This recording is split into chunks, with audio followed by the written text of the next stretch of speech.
Hey guys. Okay, so I wanted to have a short, we'll see how short it is, a short chat about resource guarding.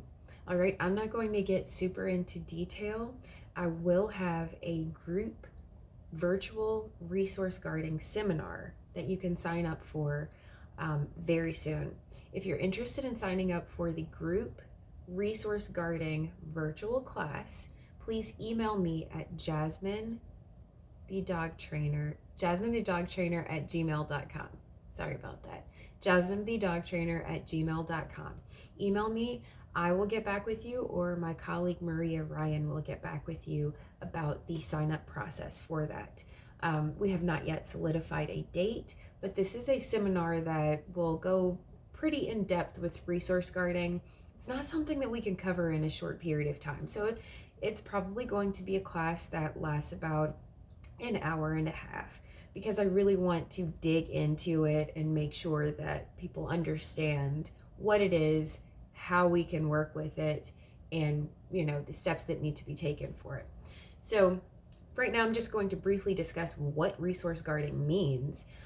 You've probably, even if you don't know the term resource guarding, you've probably witnessed it. I know as a child I witnessed it with my chihuahuas. We had chihuahuas growing up, and one of them, we didn't know it was bad. Please don't give your dog pork chop bones, but we gave our dogs pork chop bones because we didn't know that they could splinter and hurt them.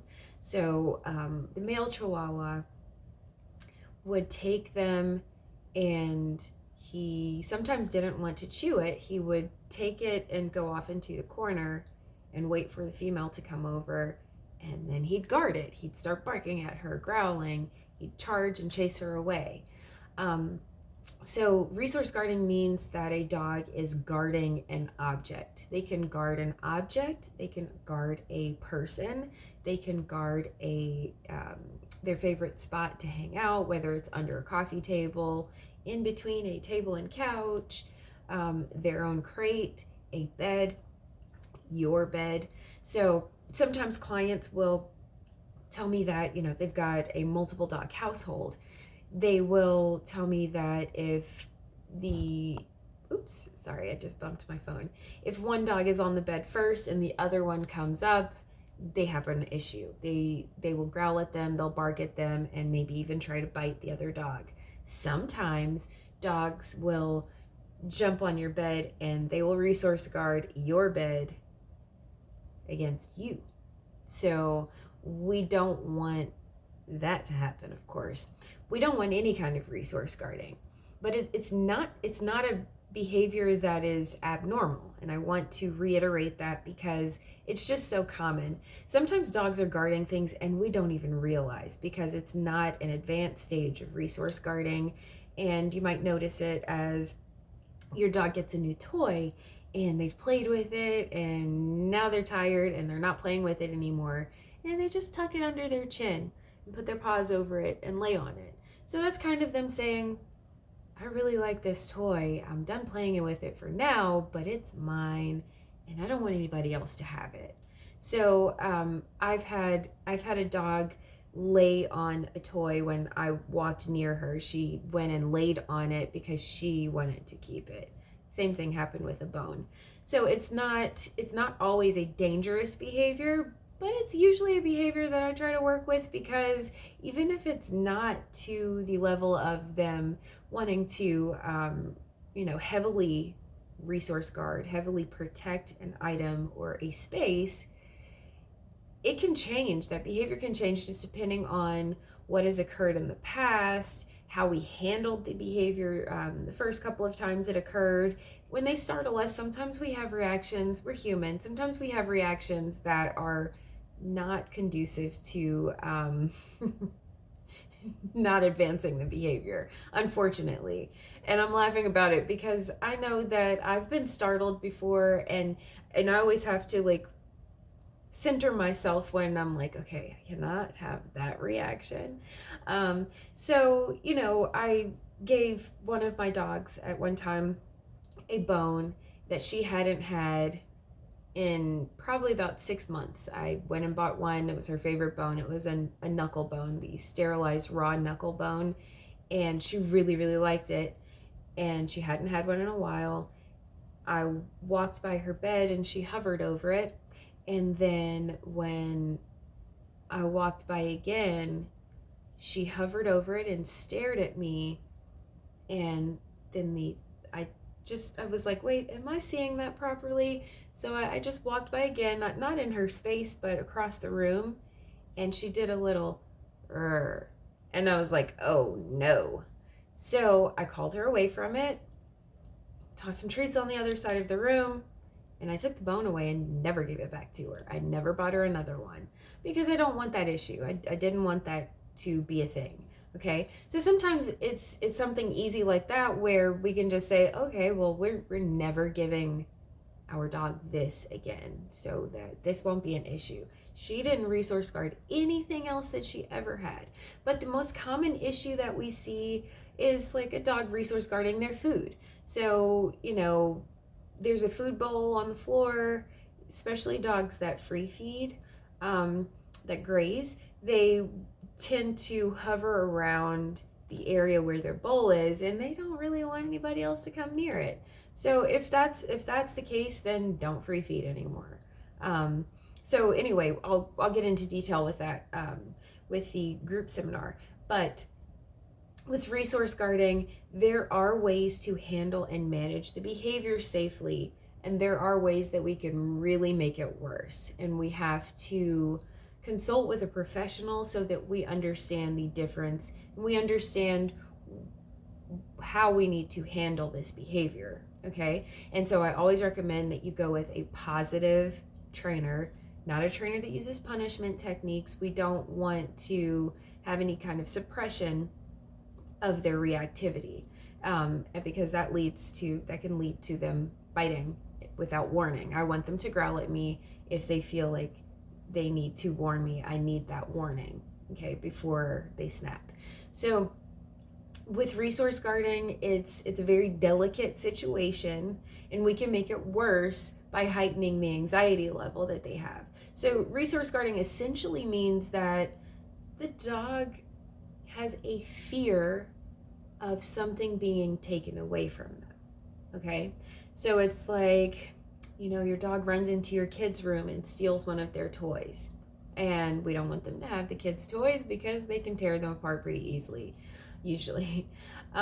So if we scream at them and yell at them and we take it away, then sometimes that makes them more likely to try to guard it the next time they grab something. So, there's ways to handle things, and there's ways to make it worse. And we don't want to make it worse.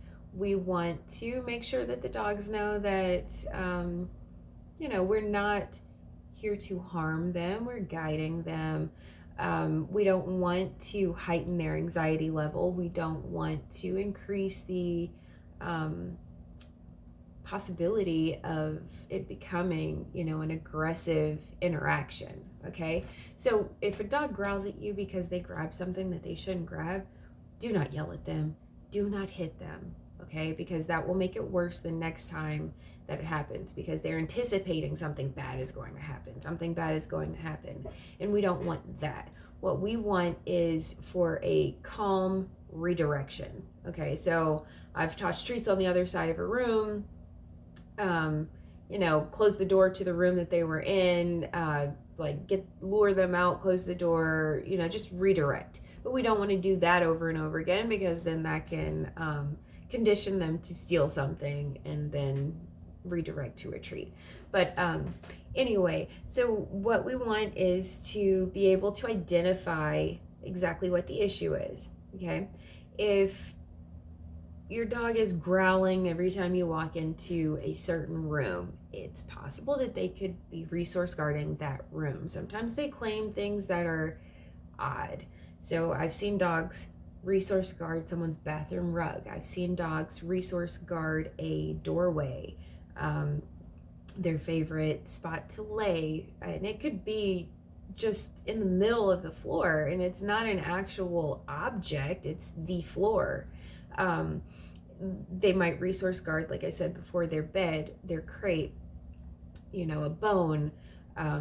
Some dogs have resource guarded water bowls, and that's very tough to work with, because how are we supposed to give them water? But I figured out ways to work with that too. We just take that bowl away and find a different way of giving them water in a different type of bowl or something. So it's not always dog resource guarding against another dog.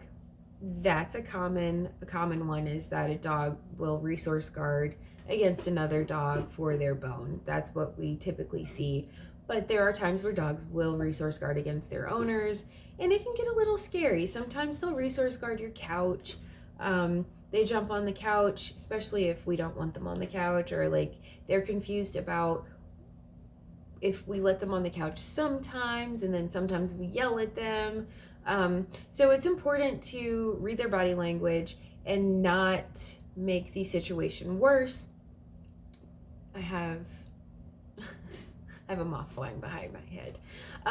So we can make it worse by not paying attention to their body language. If they're cowering, if they're doing a stare at us, and we do a collar grab, well, they might snap at us. So we've got to learn how to recognize their body language. We have to learn how to recognize and assess the situation before we react, so that we aren't making the situation worse. All right, so with resource guarding, I'm going to say pretty much the same thing every time with problem behaviors. With resource guarding, if someone contacts me about resource guarding, I'm going to ask what obedience commands your dog knows, because we need to be able to redirect them somehow. Okay, we need to be able to get them to come to us, or get them to leave a room or something like that. We need to be able to give them commands for them to follow, so that we can redirect that behavior. Okay, so with the resource guarding seminar, it will be very soon. I just need to get enough signups for it. I'm looking for at least 10 signups. We can have up to 50, it's fine. So if you happen to miss the live virtual class for the resource guarding seminar, what I'm going to do is record it. So I will have a recording of that seminar, and it will be available to view the recorded class. Okay, so if you're interested in that, email me, jasminethedogtrainer@gmail.com. And if you're dealing with resource guarding, please don't stress about it. I know it's not something that anybody wants to deal with, but it can be handled, it can be worked with. And of course, if you're local, I can come to you and we can work on their behavior. Okay, so my email address, jasminethedogtrainer@gmail.com. My website is jasminethedogtrainer.com. All right, so there's a contact form on my website, or you can email me directly. Either I or my colleague Maria Ryan will get back to you, and we will help you. We are here to help. We don't want you to have to deal with issues. It's not normal for a regular person to know how to train their dog, especially with behavior issues. Consult with a professional, please.